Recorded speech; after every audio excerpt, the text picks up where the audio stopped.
So the first thing I'm going to show you is that I have an agenda for this morning's presentation. I have a zero tolerance for meetings without agendas. I won't go to them. Now, I work for myself, so I can create my own rules. Some of you do not work for yourself. Those of you who do, I encourage you to institute this rule immediately. Those of you who do not, I encourage you to gently shift the culture where you work to require an agenda for every meeting. And for all of you who are a little type A and like to know where we're going before we get there, this is where we're going. So, not my first rodeo. You can sit back and relax. Get your pen out if you want to take some notes. You can take some pictures. And we're going to climb right in. Now, the first thing we're going to do is we're actually going to take 3 deep breaths together. This is brain science. It's not particularly woo-woo. Although if you're a woo-woo kind of person, you can lean into that. But the brain science tells us that we can reset our central nervous system in as few as 3 deep breaths. So if you're having one of those days where you feel like the day is slipping away from you or it's galloping away from you and you are feeling overwhelmed and freaked out, often what we think we need to do is lean into that and try to control the day and grab it and pull it back. The opposite is actually a better choice where you can pause, relax, take those 3 deep breaths, and just like rebooting your phone or restarting your computer, you will calm yourself down. So we're going to do this now. I've got a nifty little graphic here. It breathes with us. Count of 5 up, hold for 1, count of 5 down. We'll let it go up one more time. When it gets down to the dot, we're all going to hop on. You can 1, 2, 3, 4, 5.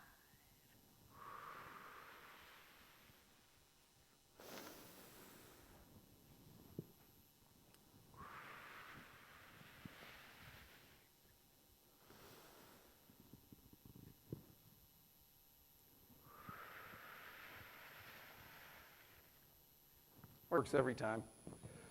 So anytime you're about to start a meeting, a work session with other people, it's a great way to get everybody focused. Because often people arrive in that room, they've got whatever agenda running in their head, they're a little frazzled, a little frantic. Let's get everybody focused right in the moment. Right? I started my career 27 years ago as a professional organizer. Right? Anybody here heard of Marie Kondo?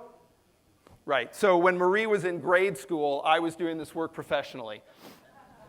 That's a client's apartment in Manhattan. That's what it looked like when I showed up. So if your home or office doesn't look like that, you are ahead of the game. That's what it looked like after a week of being there. That was a house in Pennsylvania when I showed up. That's what it looked like when I was finished. So, I've done this work with over 500,000 people all over the world at this point, and I have a little bit of experience under my belt. All right, now I'm going to share you a few hard costs of lost time.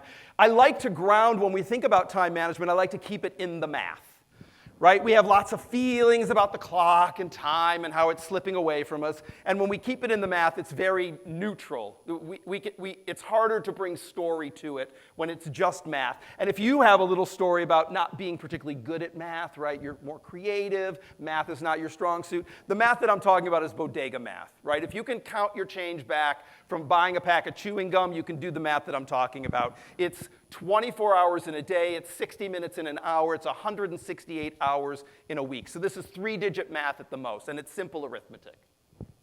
The first statistic is that we are interrupted by communications technology every 10 minutes. And on average, it takes 23 minutes to recover from 1 interruption. So 2 interruptions, 2 recoveries could be as much as an hour lost. But in that hour, you will probably be interrupted 4 more times. So it is not surprising that you will get to the end of your day and you will think, oh my gosh, I have been crazy busy today and I got nothing done. Sound familiar? Yes. And then you will tell yourself one of your 200 lies, which we'll get to in just a moment. And that is, now that it's quiet, I'm going to do my real work. Right? Now that everybody has stopped bothering me, I can finally focus in. I'll do my work. I'll just stay a couple of extra hours. Maybe I'll come in Saturday morning just for a few hours to get caught up so the next week isn't a crazy fire drill like last week was. Right? Okay, so this is the statistic. The average adult will tell 200 lies every day. To be clear, 2/3 of them are never going to come out of your mouth. It's just the garbage you tell yourself, right? All of the stories that we tell ourselves. But it could be that 1/3 of them will come out of your mouth, and it could be something like, hey, Dave, I am so sorry to bother you. Now, if I was sorry to bother Dave, I would not be bothering Dave, right? But we do this thing so that we feel better about interrupting somebody else. And you'll start to see this. This is definitely not a gotcha exercise, but you'll get to see how often we bend the truth so that we feel better about our behavior and our choices, and we discount the impact that it has on our neighbors, our friends, neighbors extended, right? I'm not talking about necessarily the people who live next to you, but just the people that we share space with, whether it's family, friends, or colleagues. All right. The last statistic is that the average person will waste 1 year of their life looking for lost and misplaced items. Right? And let's be clear, regardless of how frugal you are, nobody is going to spend a year of their life looking for their lost mobile phone or their car keys or even their wallet, right? Maybe 48 hours, and then you will go to the DMV, you'll get a new driver's license, you'll call the credit card companies, you'll call the locksmith, right? I call this nickel and diming ourselves out of a year of our life because it's 5 minutes here, 10 minutes there. We'll tell ourselves one of our 200 lies. Oh, I'm going to make up that lost time. You can't make up time once it's been spent. You can bank money. You cannot bank time. The clock resets itself every night at midnight. If you tell yourself, I'm going to get up extra early tomorrow morning, it's 4 o'clock for everybody in your time zone. It's not 3:30 for you and 4 o'clock for them. You cannot get an edge. It's all just bad math. All right. Now, these are some frequent causes of lost time. This is not an indictment of your character. So if you have identification with any of these, just laugh it off. Don't cry or yell and scream. Complaining, thinking that you're advocating. Commuting, right? We had a couple of years off there with COVID. Some of us got to telecommute. Some of us are now being required to go back to the office. Gossiping, thinking that we're connecting and we're building bonds, when we're really just taking somebody's inventory in the office. Doing other people's work, just give it to me. By the time I explain it to you, I could have done it 3 times. That's only true once. People pleasing, watching television pretending you're researching something. Hanging out with negative people. Procrastinating, one of the 8 deadlies. Indecision, I just can't decide this one or that one. Interruptions, another one of the deadlies. Social media. Poor planning and winging it. Oh, I can pull a rabbit out of my hat. I'm very talented. Making empty promises. Not putting things away. Solving the same problem more than once. If you don't create an SOP for that problem, it's all wasted time. You found the way through the solution. Why not record those breadcrumbs instead of having to do it twice or 3 times? Overcommitting, another one of the 8 deadlies. Eating your feelings. Unnecessary meetings, which are probably 95% of them. Criticizing yourself, thinking that you're actually supporting yourself when you're tearing yourself down. Email. Picking fights, again, thinking that you're building intimacy. Not capturing ideas in real time, indulging in perfectionism, multitasking, right, thinking it's your superpower, and piling instead of filing. All right, so now what I'm going to invite you to do is turn to somebody at your table and just talk about, of these common causes of lost time, how many of them are present on a daily, weekly basis in your life? And I'm going to put a minute on the clock. Excellent. Excellent. All right. Let's talk about mindset so that we get in the right frame of mind as we are trying to solve this problem or these problems. The big takeaway is that you actually can't manage time, right? We call it time management, but it's really self-management. It's just that's not so sexy to put on a brochure or to, put on a conference agenda. But the reality is that we cannot control time. We can only control ourselves in relationship to time. So what we're going to talk about here is how we think about time, how we feel about time, and most importantly, how we act in relationship to time. I've got this nifty little graphic, right? Our beliefs and our thoughts, where we begin, typically inform our feelings. So if we're having crappy thoughts, we're probably not feeling really good. If we're not feeling good, we're probably taking puny actions. And if we're taking puny actions, we're getting subpar results. And then when we get those subpar results, we use that to reinforce the stinking thinking, right? We just tell ourselves, well, you see, I can't cut a break. This is just an impossibility. This is not going to work out for me. This sounds great for everybody else, but here's all the reasons why this won't work for me. And it just perpetuates itself. Whereas if we can change that mindset and we can start to think positively, then we will feel more energized and engaged. We will take stronger, more focused actions. Those actions will yield superior results. That, too, will reinforce the thinking, right? Oh, I didn't think this was going to work, but it actually does. I want to do more of it. Failure breeds failure. Success breeds success. This is your new best friend, a timer. I invite everybody here, after you leave this room, never use narrative goals to define what you're going to be working on. Use math-based goals. So instead of saying, I'm going to work on this until I'm finished, say, I'm going to work on it for 10 minutes. I'm going to work on it for 30 minutes. Set a timer. You don't have to keep score. I don't have to keep score. I've got a little timer right here in front of me. I don't have to worry about where I'm at in my presentation. It's right here for me. I can dedicate all of my thinking into the task that I'm doing instead of reserving a certain part of it, keeping score and monitoring it. It's a great way to streamline your efforts, and we don't necessarily know what finished is until we've arrived there, but everybody knows what 15 minutes is. If you can tell time and you set the timer for 15 minutes, when it goes off, ding, ding, ding, you've actually succeeded because the only task was work uninterrupted for 15 minutes. Again, you can stack those 15-minute blocks on top of each other. So in 5, 10, and 15-minute increments, instead of thinking, and tell me how many of you this sounds familiar, right? Like, I need a big block of time to take this on. I don't have enough time to actually even climb into this. I need to clear my schedule, and then I can really do the deep thinking and the big work. But the reality is, in as few as 5, 10, or 15 focused minutes, you can move the needle. So it's just counterintuitive. We want the big block of time. We're never going to get the big block of time. And instead, we squander those 5, 10, and 15-minute increments. If you want a simple life, you need to make simple choices. This clamshell is corn plastic. I put it in air quotes. I mean, it is plastic, and it is made out of corn. The promise is that it's compostable, that I can melt it in my backyard. It's also triple-washed organic greens. So it's technically salad in a tub. I can open it up and have a salad. The reality is I have found sand in the bottom of these clamshells. So I still have to wash the lettuce.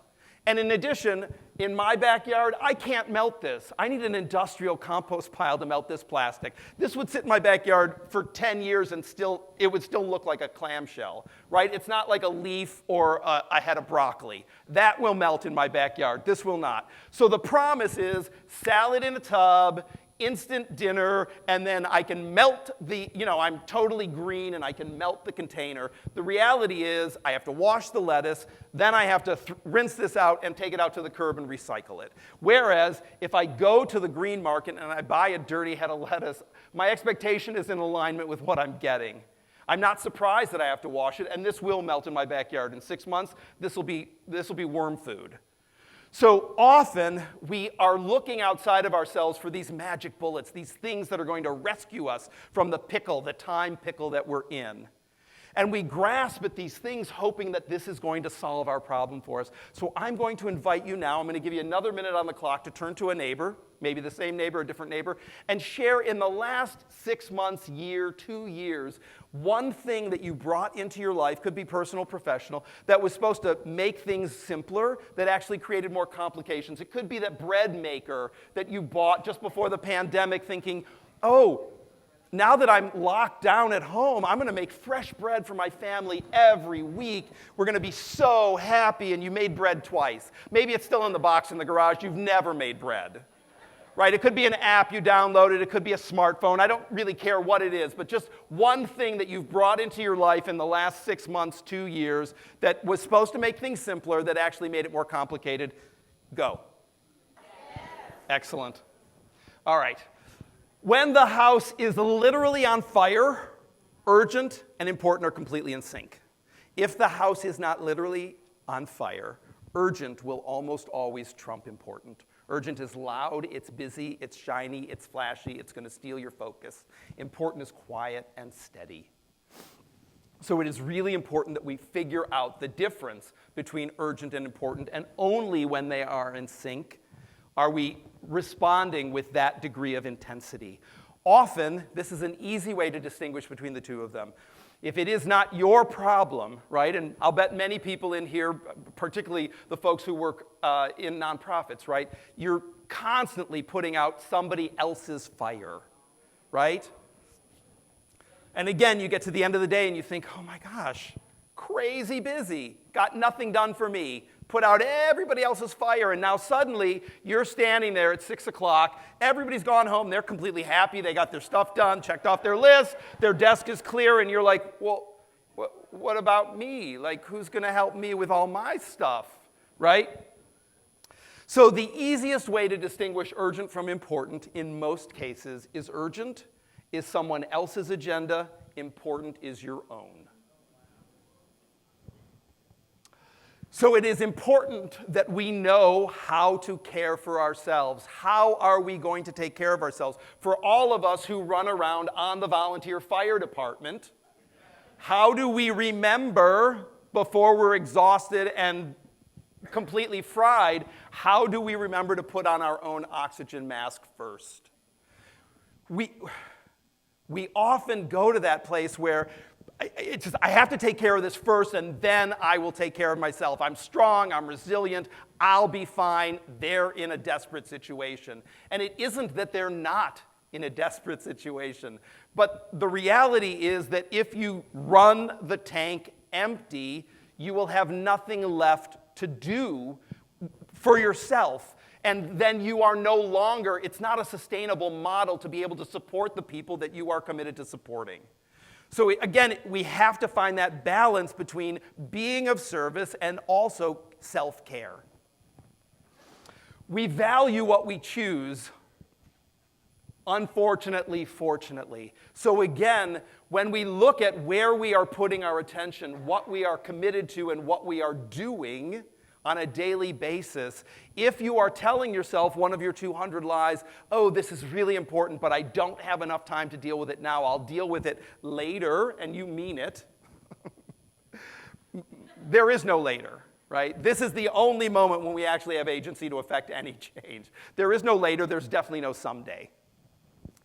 So the reality is that where you are putting your focus and spending your time must be what is important to you because it's what you're doing. And if it isn't what's important to you, you have to be able to pull yourself back and say, I could do this, but this is more important to me in this moment. All right? These are the 8 deadlies. Interruptions, multitasking, overcommitting, poor planning, email, social media, meetings, procrastination. Yeah. All right. When it comes to interruptions, interruptions are the #1 time thief. These are some frequent forms of interruptions. You'll notice that the phone is at the top of the list. If the phone is ringing, that's an interruption. If you are obsessively checking your phone, wondering why it's not ringing, that's a distraction. Next to the telephone, the biggest causes of interruptions are unexpected visitors and humans, followed by companion animals. So I'm going to give you a minute now to just, based on this list, what are the most frequent kinds of interruptions that are happening? Because I want you to come up with a strategy for how you're going to neutralize those. I have a few tips that I'm going to share with you, but first I want to give you just a minute to unpack this for yourself, because we really need to nail this down. We have to be able to address these interruptions, or we're never going to be able to work with focus. All right, the clock is running. All right, so when it comes to interruptions, the only way you can stop interruptions is to shift the culture. If you can't change the culture at work or at home, then they're going to continue. So if you are in a leadership position and you can help to move that culture away from interruptions and establish some way that people will know that you are working, and unless the house is literally on fire or they're bleeding out, they should not be bothering you, and that's clearly communicated, right? It doesn't mean that you have to be unpleasant or aggressive, which is often where people who have any people-pleasing tendencies tend to go, right? Any boundary is impossible. It just, people will think poorly of me. They'll think I'm not friendly, I'm not available. It's not true. If you can't shift the culture or you can't shift the culture enough, the next thing you have to do is make the time constraints known. So say, I have 15 minutes, and then you have to set a timer. Again, first of all, good cop, bad cop, the timer becomes the bad cop. You don't have to be the person who says, oh, we're out of time. The timer will ding, and the timer will say, we're out of time. If you don't set the timer, and you say you have 15 minutes and they're still talking to you at 16 minutes, it means that you don't have good boundaries and you probably can't tell time. Not a good message to share with your colleagues. So better to let them know, I've got 15 minutes, and when the timer goes off, you can say, if we haven't solved everything that we were supposed to do in these 15 minutes, let's make an appointment and we'll pick it up then. I need to get back to what I was doing. Thank you so much. Right? And the last thing you can do is say, hey, let's run an errand. A body at rest tends to stay at rest. A body in motion tends to stay in motion. This is the only time that I actually condone manipulating people. Just say, hey, Mellen, come with me. I want to go get a drink from the kitchen. So come with me to the kitchen. I'll answer your question. And then we go to the kitchen. I get my drink of water. And I say, OK, well, this is where I'm going to leave you. I'm now going to return to my desk, and you can go on with the rest of your day. I hope we got everything covered that we needed to. Works all the time. Right? So think about, I'm just going to give you 15, 20 seconds now, and then you can do this work back after this session. Think about what you can do given the parameters of your responsibility where you work. What can you do? And certainly at home, where hopefully you have a little more authority if you don't have a lot of work. What can you do to shift that culture? And this is just 15 seconds, 20 seconds, just to think about where are the roadblocks, where would the resistance be, and where would there be a path towards pushing somewhat on the culture so that we could have less interruptions, if not no interruptions. Now, if you spent those few seconds explaining all the ways it can't happen, I'm just going to encourage you to evaluate those in line of your 200 lies and how much of that is real and how much of that is your resistance to change. Just something to think about. All right. Multitasking, right? Who here thinks it's their superpower? Right, okay. Well, she can't do it, he can't do it. Sadly, multitasking is a lie. Now, of course, even when we're driving the car, we are paying attention to what's in front of us, and we're paying attention with our peripheral vision, right, to make sure that nothing is going to collide with us. That's not multitasking. The multitasking that I'm talking about is that you can't really do open heart surgery and bake a cake at the exact same time. You can do them sequentially, but you cannot do them simultaneously. Often what we think of as multitasking is task switching and just rapidly switching between them.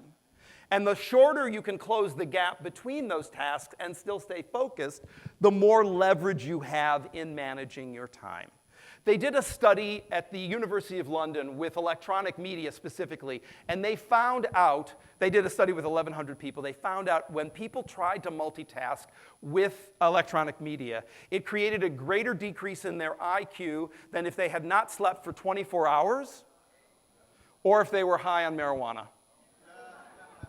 So, right, often our story is like, this is my superpower, and the reality is that if you are attempting to multitask, you've already decreased your IQ and your adaptability below somebody who hasn't slept in 24 hours, pulled an all-nighter, or somebody who's stoned.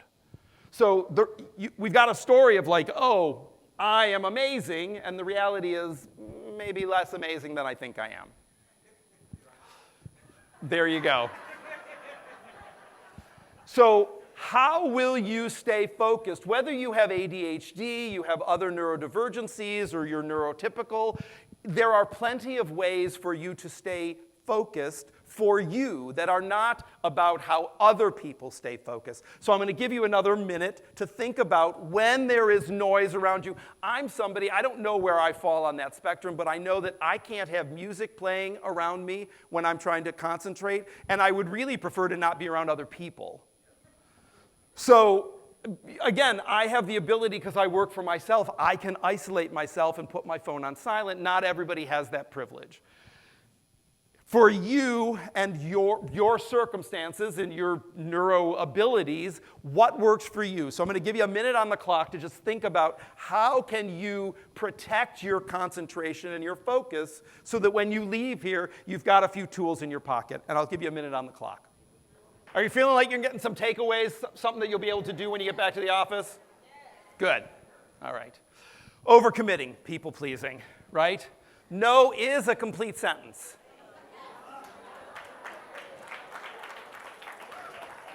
It might make some of our skin crawl, but it can be a complete sentence. You can say no, and you don't need to say no, but, no, because.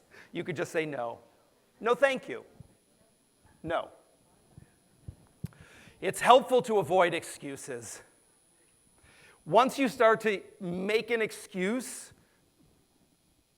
we all know what it feels like when somebody does it to us. We immediately start to suspect that they're making up a story, that this is not, that if they really wanted to, they could. They would find a way. They must not want to help me. They must not want to do it, but they don't want to say it out loud. Right? So we know what it's like when it happens to us. This is an opportunity to remind us that when the shoe's on the other foot, they're thinking the same thing. So saying less, often better than saying more. Now, you can always offer a trade-off. I can't do it now. I can do it tomorrow at 4 p.m. That's legitimate. The only thing better than good news is bad news fast. If the answer is no, tell me no now. Don't tell me I'll get back to you in 48 hours. Because I think in those 48 hours, you're trying to rearrange your schedule to accommodate my request. You are thinking, well, if I wait 48 hours, when I tell him no, he'll be less upset. You just wasted 2 days of my life. I could have gone and found 3 yeses in all that time because I was holding out hope that you were going to come through for me. Just let me off the hook. The only thing better than good news, bad news fast. The last thing to remember is that saying no to something is saying yes to something that we value more. This is all about glass half empty, glass half full. Suddenly the things that were so important are, like chopped liver, they're no longer that interesting, right? There's a new shiny thing in front of me. Oh, maybe that's the thing I should be spending my time doing. These were the things that you had already prioritized and already said were important to you. Why did they suddenly, sometimes they do slide down in priority, but often we are just grabbing for the next thing and dismissing the things that we were already committed to. So we need to know how to say no to a supervisor, how to say no to a colleague, how to say no to a client. We just have to be prepared, and that's, again, it's not an acting class, but it's helpful to have those in your back pocket you're not going to say no to them all the same way, and it is helpful to know when you need to say no, how do you do it, and not alienate anybody or upset them, right? When it comes to poor planning, as I said, we all get 168 hours in a week. Nobody gets 172 because they're really nice. And nobody gets 164 because they're a pain in the butt. Everybody gets 168 hours. Even if you're trading your time for money and you're working 40, 50, even maybe 60 hours a week, you still have 2/3 of the week belongs to you. How are you spending that time? How many people here are familiar with Pareto's principle, the 80-20 rule? Raise your hand. All right, for those of you who are not, Pareto was a 19th century economist in Italy, and he discovered that 20% of the population in Italy actually controlled 80% of the land. And then he started to recognize this 80-20 split playing itself out in lots of other ways. So in sales, we often talk about 20% of your best customers, 80% of your revenue. 20% of your best clients, 80% of your business. So it's helpful to think about what's your 20%. In my business, the best 20% of my time is spent speaking at conferences and at networking events. And I'm an introvert. I would prefer to sit in my hotel room until the moment I have to walk on this stage. I would prefer never to have a conversation with people. But my business requires me to do it. So no amount of writing blog posts or social media, I've got 100,000 Instagram followers, and none of that translates into business as much as me being on a stage. I will typically book 3 or 4 gigs from any gig where I'm speaking, and nothing happens on social media. So it's really important that we know where my time needs to be spent in my business. It's equally important for you to know what's your 20%. Where do you need to spend your time in your business? Because often we're busy and we have nothing to show for all that activity. And the things that are important that move the needle, we often neglect because we think we need more time to attend to them. This is the reality of this math. And it's super simple math. If 20% yields 80%, if you just doubled the 20%, you'd be at 160% of your output. You could blow off 60% of your day and you would have just doubled your productivity. It's stunning the amount of effort that you have to put in to get that kind of a return. So again, I'm going to give you a minute to just think about what's your 20%, and you can talk amongst yourselves. You got a minute on the clock. Great. All right. Email. Anybody struggle with email? All right. These are my top 4 email tips. The first one, check email only when you can read and reply to it. At best, you're wasting the time reading it because you're going to have to reread it when it's time to answer it. At worst, you're reading something that upsets you. Now you can't concentrate because you're so enraged at the email that you received. You might even need to send it to somebody else and then call them to say, can you believe this landed in my inbox? What do you think I should do about this? Now you're down the rabbit hole. All of that was time that you did not have budgeted. Stop using email for internal communications. This is a game changer. Get your colleagues, everybody that you work with, get them out of your inbox. Migrate to Microsoft Teams or Slack or some other communication method. Do not rely on email internally. Read and reply daily 3 times max unless your job is a customer service job where answering email is the description of your job. If it is not, nobody is going to die if you answer emails in the morning, midday, and at the end of the day. You might think they are, but they will call you if it is that urgent. It's impossible to, it's absurd, really, to think that all of the different places an email could end up, that if it was that critical that you reach me, that you are relying on spam filters and all of the other places the email might be. If you need an answer from me, text me, call me, I will respond. And the last thing is automate using rules or filters. How many people in here have rules and filters preset up for their email? All right, for those of you who don't, you can configure any email client, any email app, so that you can pre-sort emails into subfolders before they even land in your inbox. Do not worry that you will miss an important message. Every folder that you create has a numeric indicator on the outside of it, so you'll know there's a new message. So that's just one of your 200 lies. All right, social media. These are my top 4 tips for social media. The first one is get clear on when, why, and how you use it. If you're using it personally, if you're using it professionally. As I said, I've got 100,000 Instagram followers. I am not on Instagram. I'm not posting all day like this was my lunch, and this is me on my way to the airport, and look at how fabulous my life is. It doesn't do anything for my business. Turn notifications off or set them to do not disturb, unless, again, you are the social media person in your company. Remove the apps and use the websites instead. This will make you crazy, but it will definitely slow down your use of the social media sites if you have to log in every time you want to go someplace. And the last one is put your phone away. Don't turn it face down on the table. Actually put it away. All right. Meetings. As I said, I have a no agenda, no meeting rule in my business. Somebody in my team shows up for a meeting without an agenda, I tell them that we will meet later. Handouts and agendas should be distributed 24 hours prior to any meeting minimum.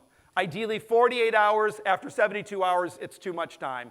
People will not prepare. But I want people showing up ready to do their best work. I don't want them spitballing in the room like, oh, we could do this. Yes, we could. You thought about that for 7 seconds before you said it. I'd like you to actually consider the ramifications of that choice before you actually walk into the room, so we are actually getting something done in the room. There should be time limits for every agenda item so we don't get stuck on a particular point. There should be no back-to-back meetings ever. I know, never. The brain science tells us after the second meeting, we don't remember what happened in the first meeting by that third meeting. And the reality is, as you are walking into the next back-to-back meeting, you are physically there, but you're mentally not there because you're still thinking about what just happened, what are my deliverables, what do people owe me. You're physically present, you're not mentally present. You would be better off standing in the hallway for 10 minutes and finishing up your notes to yourself and debriefing yourself before you walk into the next meeting, which leads us to the last bullet, which is the end of the meeting is not the end of the meeting. The end of the meeting is when you've debriefed yourself after the meeting. That is the end of the meeting. On to procrastination. So why do we procrastinate? It's an interesting question, isn't it? This is an a la carte menu. You can help yourself. These are just some of the reasons why we procrastinate. We don't all procrastinate for the same reason. There are two kinds of procrastination. One is the avoidance one that we're all very familiar with, right? Like, I don't want to do that. I'm going to do something else. The other one is one of our 200 lies and masquerades as self-care, right? Oh, I work so hard. I never get any time for me. I just want 5 minutes for me. This is me time. I just need a little me time. We do need me time, but if we're stealing me time from their time, it has the same negative impact. And then going back to that graphic that I showed you, it just reinforces, see, I can't take time out for myself. There isn't enough time in the day. So everybody else can apparently take care of themselves, but I am so bad at time management that even when I try to take care of myself, I shoot myself in the foot. This is an impossible situation. I cannot solve this problem. It's one of our 200 lies. So how can we beat procrastination? Eat the frog. How many people here have heard the expression eat the frog before? So it was coined by Mark Twain, made popular by a colleague of mine named Brian Tracy. And the idea is, this is what Mark Twain said: if you eat a live frog first thing in the morning, the rest of the day gets better. And it's true, right? I mean, if you do the thing that is the least pleasant first, everything else gets easier. And one of our 200 lies is, oh, that frog will be so much tastier in the afternoon. Maybe I'll batter fry it and have some cocktail sauce. It'll be a much more delicious frog to eat. But the reality is about procrastination, the thing we want to spend the least amount of time with, we often spend the most amount of time with because we keep dragging it around behind us like a bad penny. Just eat the frog. Get it out of your way. You will set yourself free and set yourself up for success. Thank you very much for spending this time with me.